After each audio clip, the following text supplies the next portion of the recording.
Alright guys, just a nice talk with a gentleman. Excuse me. Nice talk with a gentleman on the world here at Wild Turkey. I haven't been able to get out and ride in the last 3 or 4 days between being on call at work. Ugh, that's tough. And just life in general, kind of sneaking up. Go on vacation tomorrow.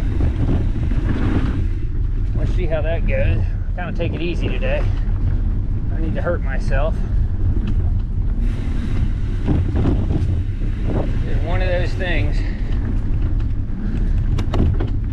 It's warm out here. It's 90 degrees. I got all my gear on. I've been sitting there BSing for about 30 minutes, so. Oop, stop. I forgot to start my watch. Forgot to start the watch. There we go. Forgot to start. That's okay. Feels good to get out here. It's hot, but I'm gonna try to do a couple of videos when I'm in Florida. Some on the trails. Kind of show the ins and outs. I might be able to get to do some stuff. I always get messed up right there. There's an intersection here, left or right. One's Wild Turkey.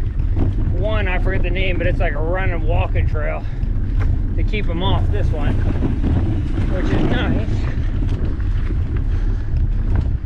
Hell, I would have almost been done riding. The guy I met, if he's watching this, pretty nice guy. Conservative guy, nice guy.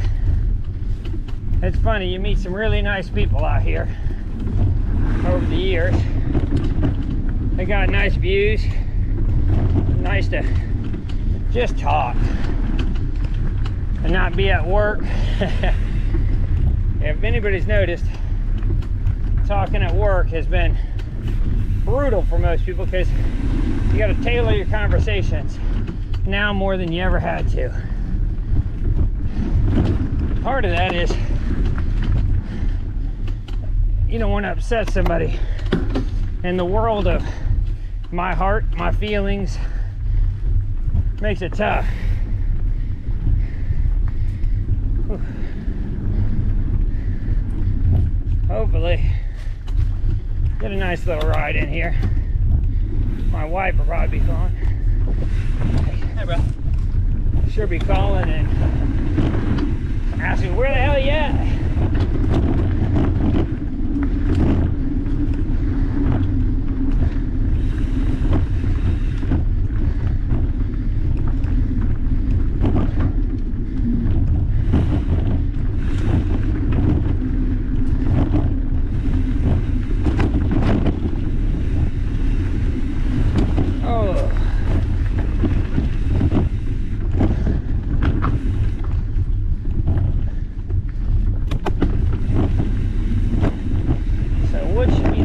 Of the day.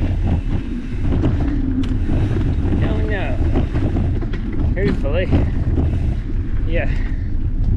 Come out sometimes and it's just nice to clear your mind. Get on the trail. Try not to kill yourself, of course. I'm not riding that hard at all. It's kind of nice.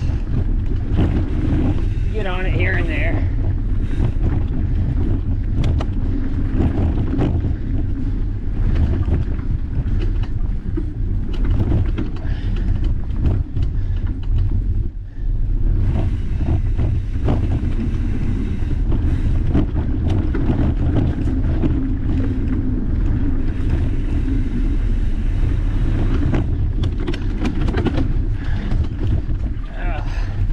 One thing I like about this trail, it's a lot of ups and downs, so it keeps you breathing.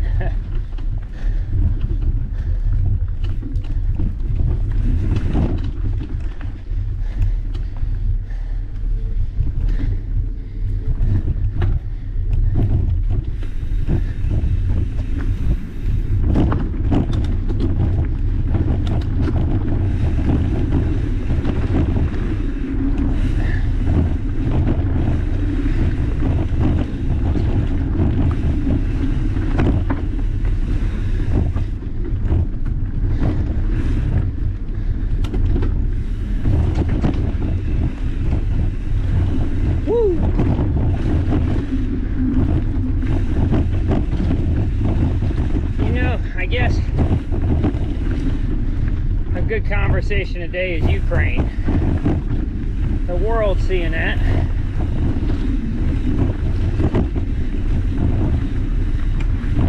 The world's kind of watching, in my eyes, half-hearted, saying they want to help. The current administration here seems clueless. Ukraine is fighting a population battle of 3.5 to 1, something like that, and troops, they're catching up, but that's through mass mobilizations. They got a lot of guys kind of in the service at a passive prime, I would say. You know, it's kind of interesting. I was a young guy in the Marine Corps, and you do some crazy stuff, and I used to laugh at the older guys. And I say older, I'm talking mid-30s, and I used to think they were old. And you know, I look now, being that I'm 42, they weren't old. I'm old now. But war in the military is a young man's game. From endurance, physicality, dumb stupidity. And let me say young ladies too, but especially young men, they believe they're invincible, tough as nails. Nothing can hurt them, because that's what happens. And they're the only ones you can convince. The older you get, even if you're in good shape, and somebody tells you to charge that machine gun, you tell them to eat shit. Because why would you do that?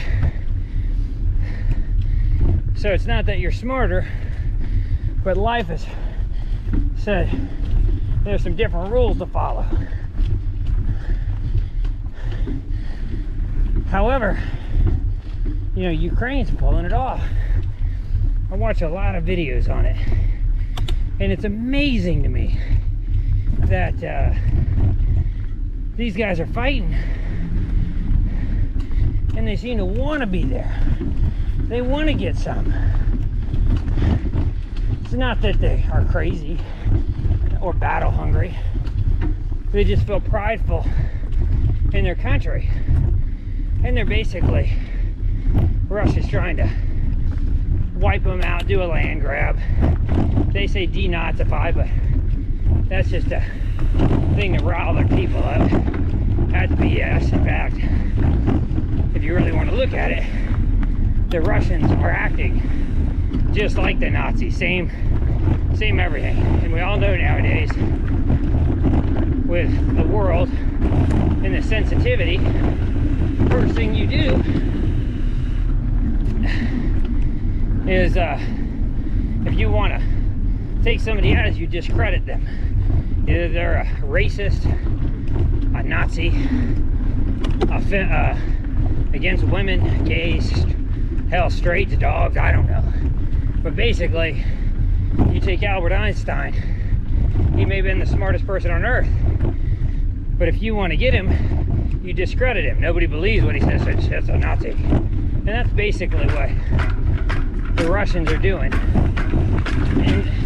in a nutshell, which is right out of the playbook of some of the political wins that have happened in the States these past couple years. You can't have a different opinion. Now, in my eyes, if we can pour arms and everything else in the world into Iraq and Afghanistan, which basically went to ISIS, and a corrupt Iraq government and a even more corrupt Iran government probably took a bunch of our stuff, and pay these people and do all this crazy stuff, then I think we can justify giving these guys some longer munitions. So one of the things I got a kick out of is the Russians aren't doing so well on the battlefield, really. They're losing massive losses. The Ukrainians are losing some territory. They're losing their men and women, civilians.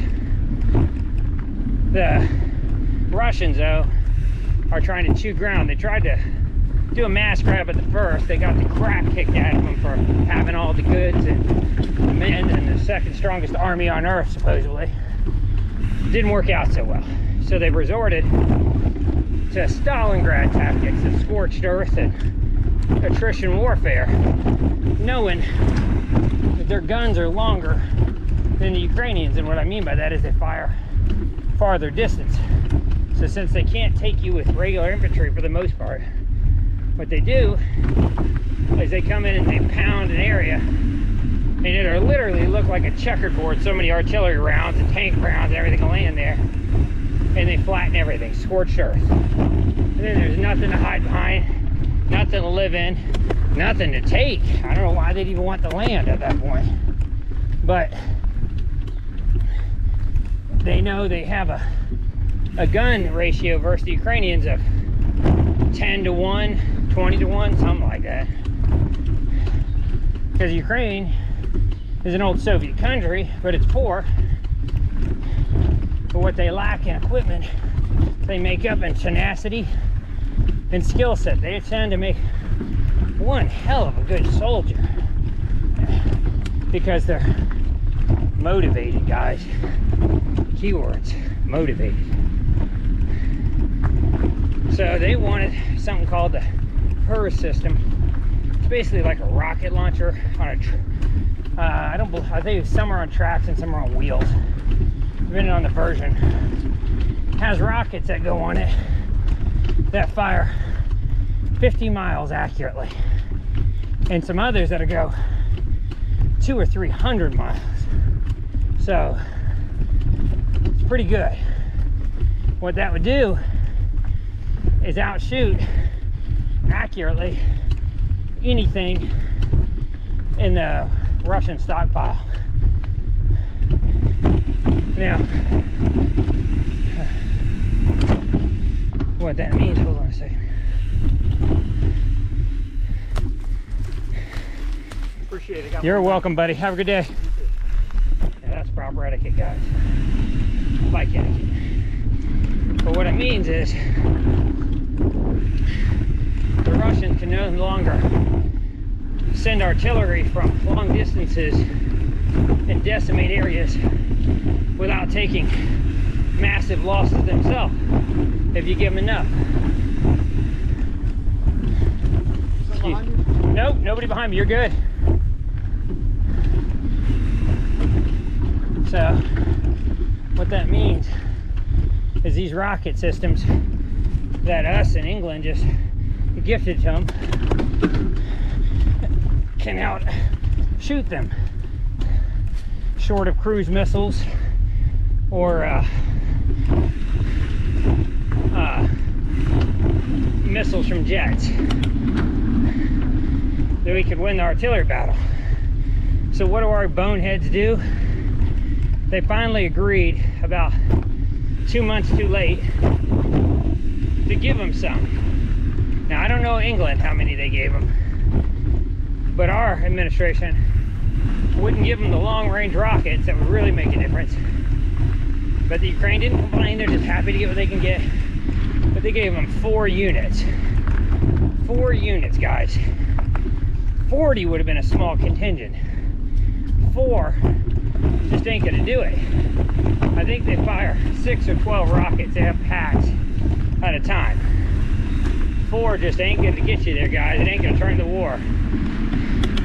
It's not as good as having a couple battleships. These are just one piece of tank artillery, basically, field artillery. Now Poland has really stepped up and given them a lot of howitzers. Oh, sorry. It's good, bud. I try to get out of the way, but that's so tight there. I'm coming up that it puts you in a bad place. I'll come to that later. Ooh.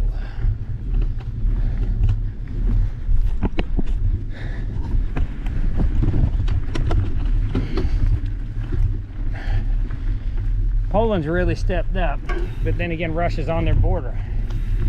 Most people here have forgotten about it.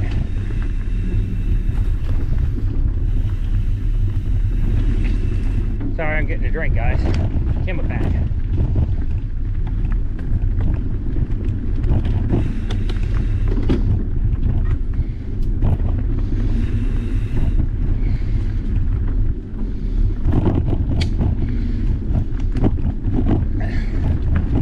But Ukraine basically is taking weapons from all over the place, throwing them together, whatever they can get, and going to the front. Currently, they're shedding lives and territory for time in the east, the Donetsk region, Luhansk. Currently, there's a battle going on at Severodonetsk, which that HERA system would be awesome at. It's not currently, from my understanding, in the theater of war yet. It won't be there for 2 or 3 weeks while training is conducted, which kind of sucks. Because even that small amount would at least hit some of these artillery things. The US is afraid if they give it to them, they might launch missiles into Russia and aggravate them. Who cares? I just set some terms like you can't launch them against Moscow, or we won't give you anything else. But I would let them hit the supply routes and logistic routes coming into Ukraine. It's great to bomb the enemy, but it's even better to bomb them on their territory instead of yours. Russia, to show you its desperation, has been shipping in T-62 tanks. Why, you ask? I think they went out of service in 1968. So why would they do a thing like this? Well, it's simple. They're literally running out of equipment. Now, they had, at the start of the war, from some estimates, 10,000 plus tanks with a reserve contingent. What they found out was even their mainline tanks weren't kept up worth a hell. None of their equipment was. There's no money. The fraud and abuse. They had ghost armies, ghost battalion. Basically, numbers on paper, and nobody real to work it. Now, did the Russian leadership know this? Hard to believe they wouldn't, but you know, totalitarian regimes typically want to believe what they want to believe. So they don't like dissenting opinions, okay, guys? That's how you die in these.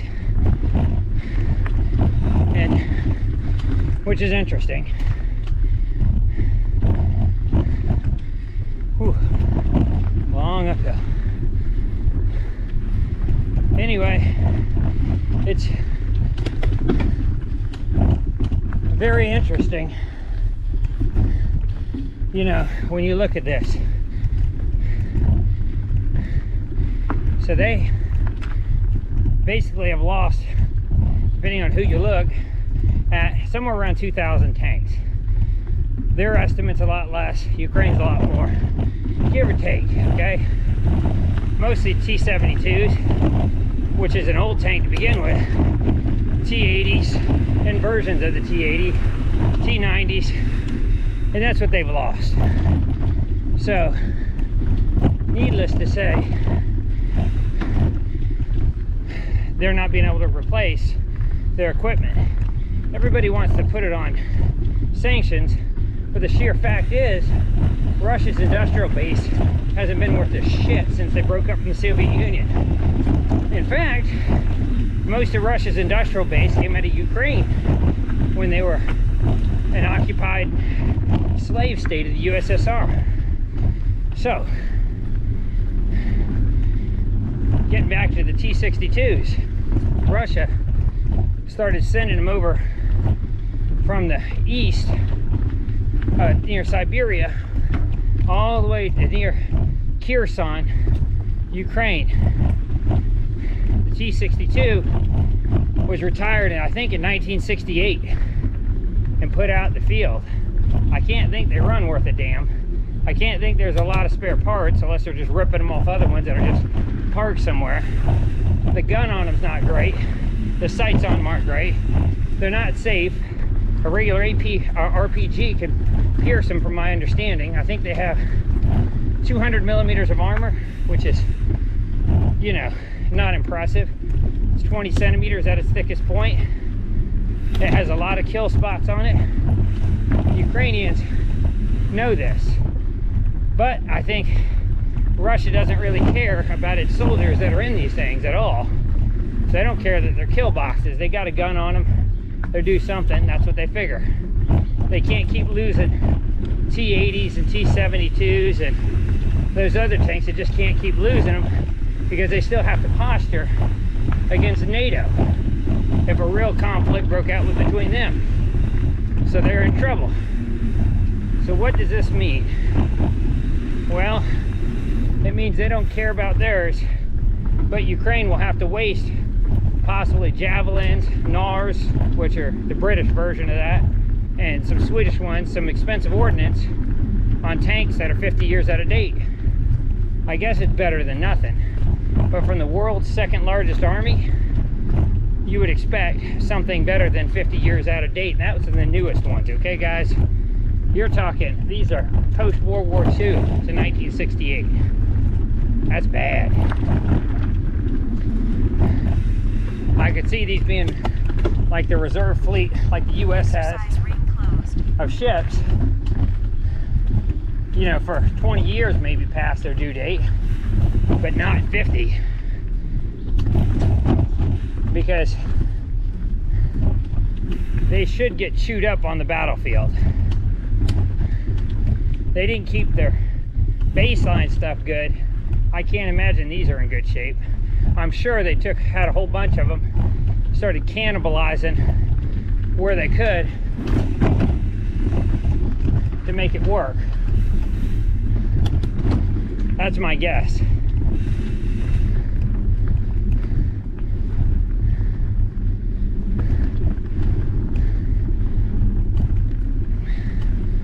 Got about a mile till the end of this trail, and I'll reverse her. I want to tell you off the top of my head, this is about 9.7, 9.8 miles round trip on Wild Turkey. I can't remember exactly. I'll see you when I'm done.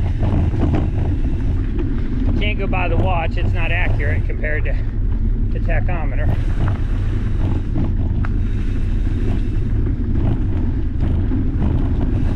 This is more downhill. I'll be climbing on the way back up. So, if Ukraine has to waste some ordnance, I guess that's what it is. But the other part is, who the hell knows how to run one? I'm not saying you can't figure it out, but I believe they're a smooth bore too.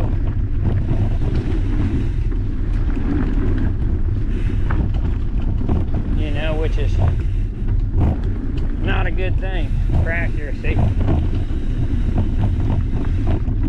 I have no idea how they plan on servicing these in the field. Their logistics are all screwed up. The Russians fight out of a BTG, a Battalion Tactical Fighting Group. They're between 600 and 1,000 fighters, usually around 800. The big difference between those and a Western style is a BTG in the Russian army has very little logistics, about half the American logistics, twice the armor, and not as many foot soldiers, and not much in the medicine side, as to where an American one has a contingent of so much medical, so much logistics. In practice, pretty impressive, the logistics, because you just don't realize how much fuel, bullets, food, medicine, sleeping gear, and every other thing you're going to need on a campaign And that's been one of the biggest downfalls of the Russian military so far. They don't have the trucks. So one of the sacrifices they've been doing is taking guys that are driving trucks and putting them in tanks. Now, how well do you think they are trained for this? In the conscripts, there's two different types in Russian military. There's professional soldiers and there's conscripts. Conscripts sign a 1-year contract and they get as little as a month of their version of basic training, okay? A professional soldier finishes his tour as a conscript, from my understanding, and then signs a contract. Conscripts are supposed to not leave Russia and can only be used in an all-out mobilization by their law. However, their law is what they make it for the moment. And it's obvious lots of conscripts have been killed. Professional soldiers are supposed to be able to send elsewhere. The reason they don't want to do a grand mobilization, they don't want to admit that they got problems. They don't want to admit to their people that this puny little country called Ukraine is putting up one hell of a fight, and even if they win, their economy, their military, their men won't be the same for 20 years.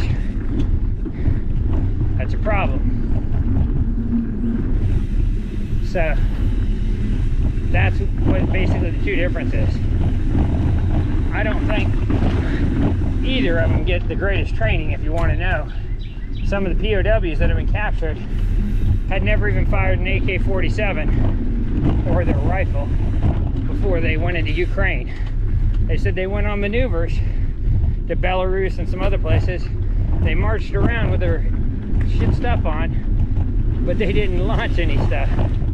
My guess is Russia doesn't have the money to pay.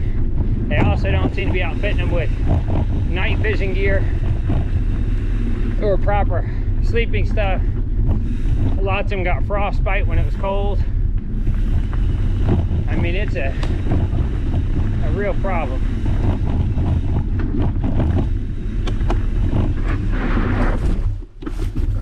That was my phone.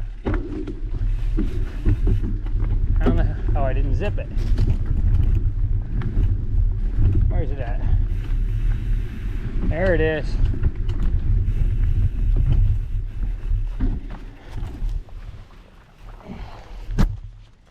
Oh, I'm putting my phone up. I didn't zip the damn thing. That could have been bad.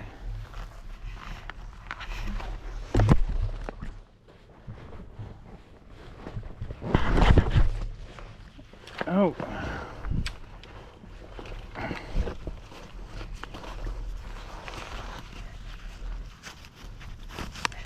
Well, the turnaround point was another 20 feet right back down there, but I need my phone.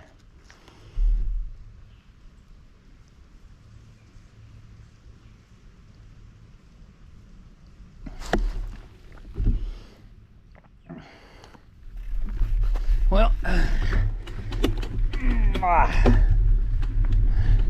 not the right gear starting out. Like I said, this is a nice easy ride today. Don't judge me too harshly, guys. It is warm, nice though. Well, some estimates say the Russians have lost around 31,000 troops, times 3 wounded. So they probably lost 120,000 guys with the wounded and the death. That's the usual ratio. They haven't done a very good job of protecting these guys. Now, Ukraine, I believe, has lost, they said at one point they're losing 50 to 70 a day. And in some of these battles like they're in now, like up to 500 with wounded, which is a lot. But considering what they're fighting against, they're going out and doing it. They don't want to retreat, surrender. Consider the nest where they're fighting on the most eastern tip to try to hold this city. It's located in a bad place as far as defense. Has a river to the back, 3 bridges, 2 of which have been knocked out. I think 1 is still functional, but hit. And they have a twin city called something with an L on the other side. It sits about 150 yards higher in elevation, which, if you know anything about military tactics, height is everything. Even in today's war, guys, especially on artillery battles. You can see everything coming. So it's a much easier place to defend if you're below the bridge. The ratio for attack to defend is 3 to 5 attackers for every 1 defender. Very hard to take. But if you pummel everything, it's a problem. The Ukrainians did something interesting. About a week ago, a little over. They started giving the city up and the fighting outskirts. But it looks like it was a planned retreat to the other side. But instead of doing what everybody thought, they slipped in some fresher units, mostly Foreign Legion. They rotated some of the other ones back off, and they went on a counteroffensive.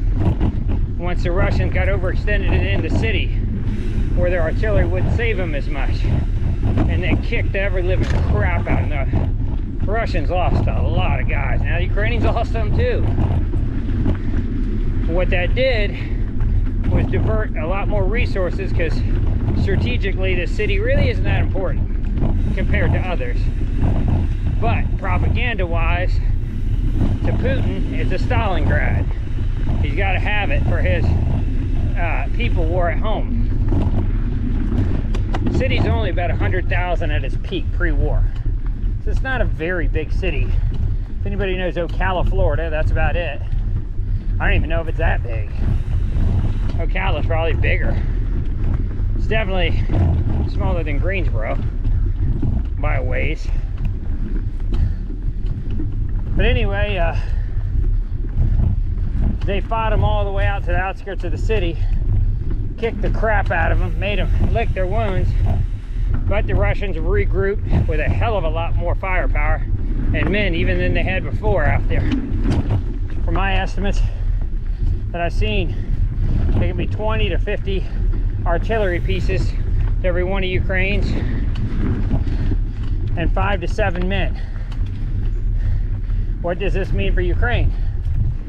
Well, the longer they can pin them there, as far as what I mean by this is hold their ground, the more blood and guts Russia has to chew into the fight to take it, which means they can't be fighting somewhere else in the country. It's complicated because the area to go out to the city is having an impingement. It means the flanks of the supply routes are getting shortened because the Russians are attacking there. They have been for a long time. So at some point, so you're not encircled and you can get your troops out, you have to make a decision. Do you retreat to a much more defendable city,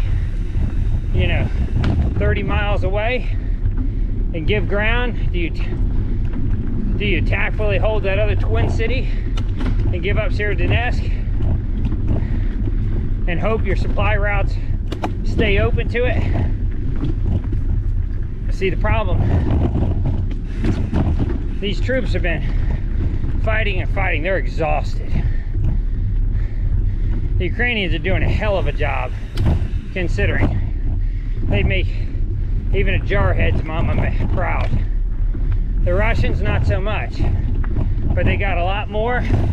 It's a lot closer to their supply lines. It's closer to Mother Russia. What could change that? What could turn the tide? Well, if you can keep the aircraft, which Russia hasn't done a good job with,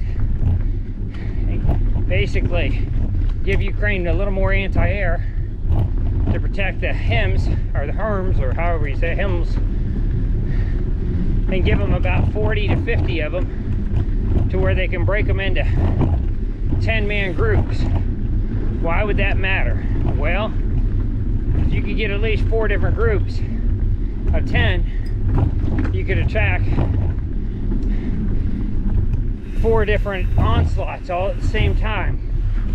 This would put pressure on Russia to seize these, to neutralize them, because you're going to lose some of them. You could split them up into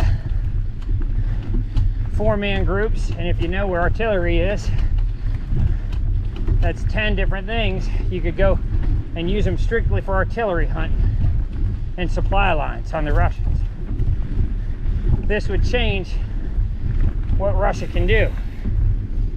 It would give the battle back to the infantry, which Ukraine is winning on the infantry stance, man to man, even two men to one man. Russia's strength is getting zapped. Don't get me wrong, they still got some more stuff, but they can't spend everything in Ukraine. The munitions are running low, their smart bombs are running low, logistics trucks are running low, everything's running low. They're begging the Chinese, they're begging Belarus, they're begging everybody to send them some stuff. They're trying to use Belarus in the north, even if they won't get in the war, to posture on Ukraine's border. It's a very sad thing.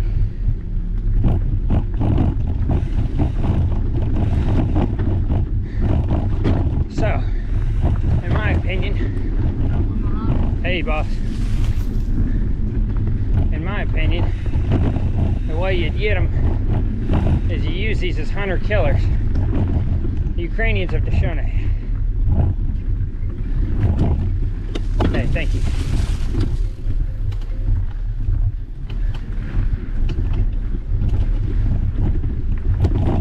Hello? Yeah, I'm fine. I talked to a guy before I rode for a few minutes. He was real nice. He was just talking to me about, he was admiring my bike. He's a rider and stuff too. And he goes, "You sound conservative." I said, "Yeah, I'm conservative." I said, "I'm more libertarian." He goes, "Me too." He's laughing. He's a real nice guy. But he's a rider. And I told him, I said, "My wife will wonder where I am because I spent 20 minutes talking to you or plus." But I'm on, you know, I'm halfway, or I'm more, 3/4 of the way through. Yeah. What time is it? 5 miles. Average speed, 8.0 miles per hour. Well, I'll be, let's see, I got about 3 miles left out here. I'm on the way back. So, yeah, I mean, whatever you want, that's fine. Yeah, that's fine. That's fine. We can do that. I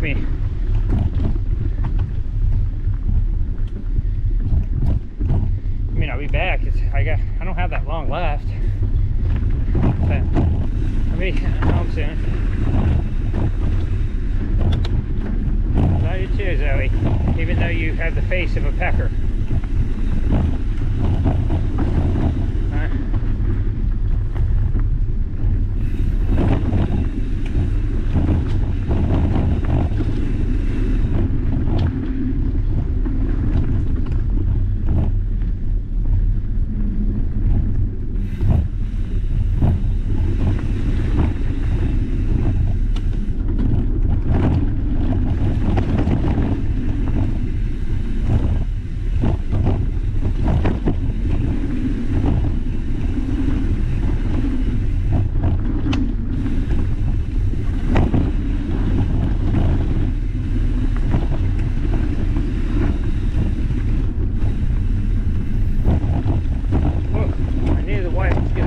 Army. So getting back to tactical killer groups, which sounds crazy, it's not.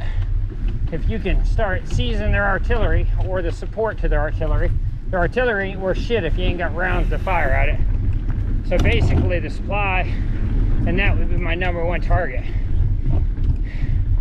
You're going to want to hit entrenched places, and you might do that en route to your next one. That way you don't waste my time moving them. Split them in 2 groups, Ring closed. starting near Kherson, and you hit them. And then when you hit a point where you can hit them harder, you do. And if you get the point to where you can launch and knock out the bridge that connects Crimea to Russia, you do. If you can hit the naval port, or if you can drive south far enough, you do. You make the most of them, but you got to protect them. Because as soon as you start doing this, since Ukraine ain't got much of an air force, they never did, because it's expensive, you got to be able to devote assets to protect them. And what I mean by that is they're going to send smart munitions in planes sooner or later. So what I would do is I would set them up as decoys,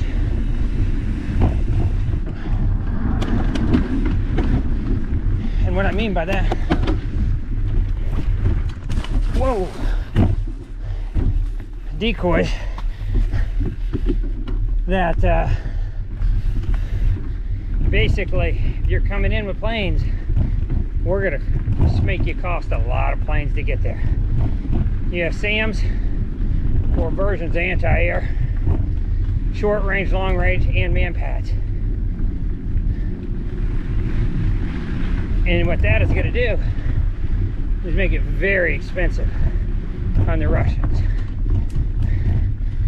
The Russians know they can't take all of Ukraine at this point. So they set out an area that's about the size of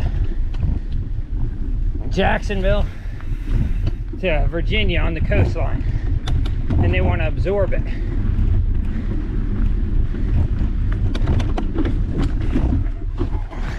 And by doing that, that denies Ukraine a lot of seaport. It also increases their ability, the natural gas and resources that are going to be in that area. We fought for Iraq and Afghanistan, and they didn't seem to give a shit. We were looking like invaders. And I'm not here to build little Americas. But Ukraine, on the other hand, the only thing they're guilty of is wanting to be more American. It baffles me. And this has been misplayed by Obama and Biden to start with. It was terrible. They let them take Crimea and part of the East already. That was terrible. That's one. The second part, Trump should have played him up more than he did, but he was mad at him over the BS Democratic scheme to try to say Russiagate. And Ukraine had a part in that, whether they meant to have it or not. There was a lot of dealings and shady things going on with the Bidens and Ukraine. And so, since there was shady shit, he didn't go out of his way, I don't think. Because that's who he is, right or wrong. And the current president has played backseat and weakling. You can make the argument that he's got him gear now going at 40 billion and all. That's true, but we were going to let him take Ukraine. We didn't get involved till the rest of Europe finally said this is bad, and our allies said this is bad, we can't have this, and we didn't lead, we followed. Okay? Yes, we're giving them stuff, but we're still not giving it to them a day late and a dollar short. Think about all the soldiers out of eastern Ukraine, the occupied land that Russia took in 2014. They're just taking these guys, they weren't soldiers. They're the peasants and locals. They're arming them with bolt action rifles and shit and sending them against machine guns as cannon fodder, and they don't give a damn. It's a win-win. Either way, Ukrainian kills Ukrainian. And there wasn't many separatists. There was some positive favoring thinking, I think. But that was all politics from back in the day, too. I don't think anybody is very fond of Russia's leadership. The Russians, let me say this, I don't think as a people are just like anybody else. They want to do good for their family. They're probably pretty decent people. The problem is they're ruled by a blowhard, and we've let them get away with it. People said, Putin's crazy, look what he's doing. He's not crazy. This is the same playbook he's done in Georgia, Crimea, Uzbekistan, Syria. It's just, nobody wants to stop it. They're all afraid of a world war. But let me tell you, there wouldn't be much of a world war. You take his nukes off the table, and they are not impressive. They've been hollowed out by 30 to 40 years of graft. I don't think they were ever as strong as they thought. Technologically, they have great ideas. Industrial-wise, nobody buys Yugos. So, if you want to fear somebody, fear China. Population, economy, and industry now. Courtesy of us. Hey. And that's how you have to think. Remember, people like me talking about wars don't win wars. Logistics wins wars. It's hard to win even if you're good. If you don't have the numbers, the fuel, the weapons. What's impressive to me is at the rate they're willing to lay down their life to defend what they want for their kids and family. We used to be that way here in America. Not anymore. I think we're might stand up and fight. Who knows? I mean, I'm not being mean, I'm being honest. God damn, I hate when that happens. Fucking root. Damn, my ass hurts. What happens is you'll be pedaling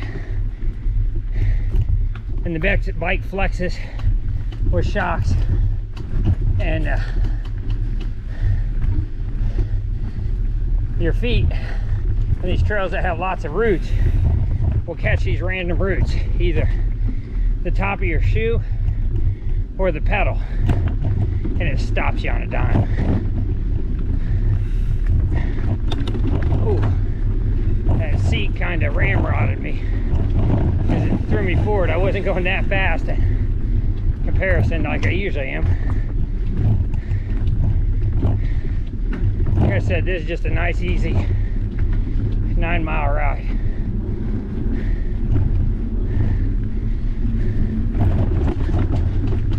That's the problem with roots. Not only are they bouncy and hard to go by and stop momentum, you catch your pedals, your feet, you slip off them, they're dangerous. So the more established the trail, the more roots you're going to see. Because it's been here for a while, so on new trails, not so much.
out, guys, here in just a minute.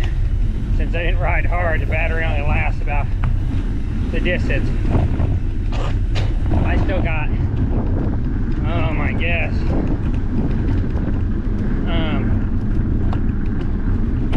about a mile left if it goes out. I don't know what it's at because I can't see. But if you like what you see, make sure you subscribe. Give me a like. Just a small time YouTuber. Give me ideas of what you want to see. We got some fishing coming up. Hopefully it'll be better than last time where I froze myself to death. Got some trophy trout. Goal is to catch a 6 or 7 pound brown or a 3 pound brook, maybe bigger than citation size. I like a 20-21 inch brook. If there's a topic you guys want and you're listening, give me a comment. I'll discuss anything. I'm just a simple average American Florida boy, guys. Got a family. I'm a dad. I'm a worker. I'm a patriot. I'm a veteran. And I'm a dog owner. I got a good family. I got a spoiled wife and daughter. I'm sure you guys know how that goes. I got a Jap, Jewish American princess. You Northerners know that term. And I did not mean it in a derogatory way.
Still on. You know, it's funny. When I'm on the road in a couple days, I can feel the difference. Not, I'm saying tiredness. I'm talking how I handle turns and stuff. My balance.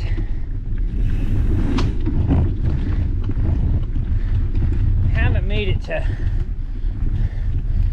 the radiologist that passed away out here that worked in my group.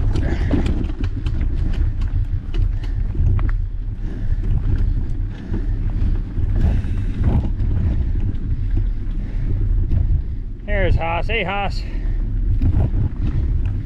You know, I like to say hi. You never know. Everybody has different beliefs. Maybe where he passes away is where his spirit stays. Maybe it goes to the body. Maybe nothing's there at all. I don't know. He's a pretty young guy. The Widowmaker hit him out here.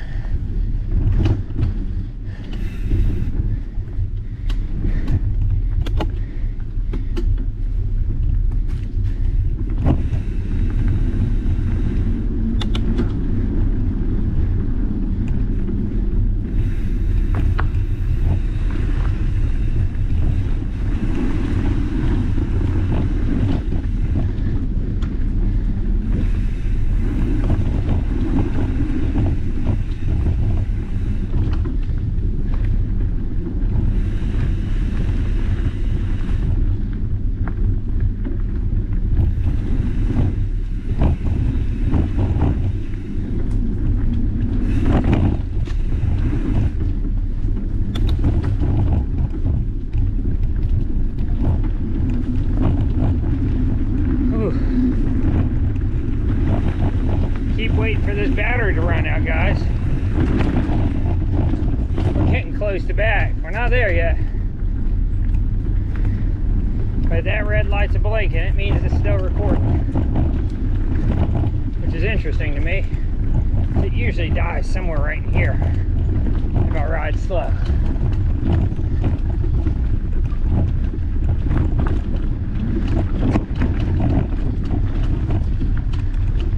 The end is right up here, guys. See if I can make it.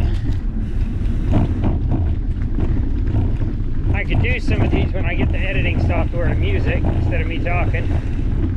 I might enjoy that more as riders. I don't know. Might be something cool to put up in front of a in-house bike and watch it on the TV, YouTube, while you work out and act like you're on the trail. I think Peloton's made a fortune doing that.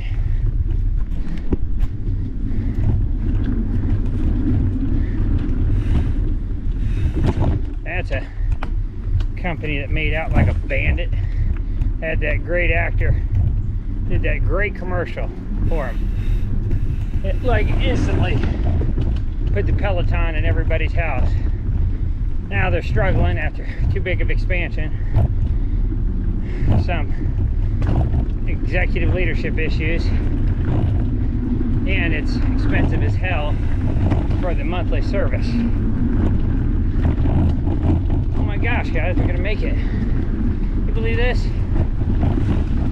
Maybe it wasn't as slow as I thought. I'm pretty slow today.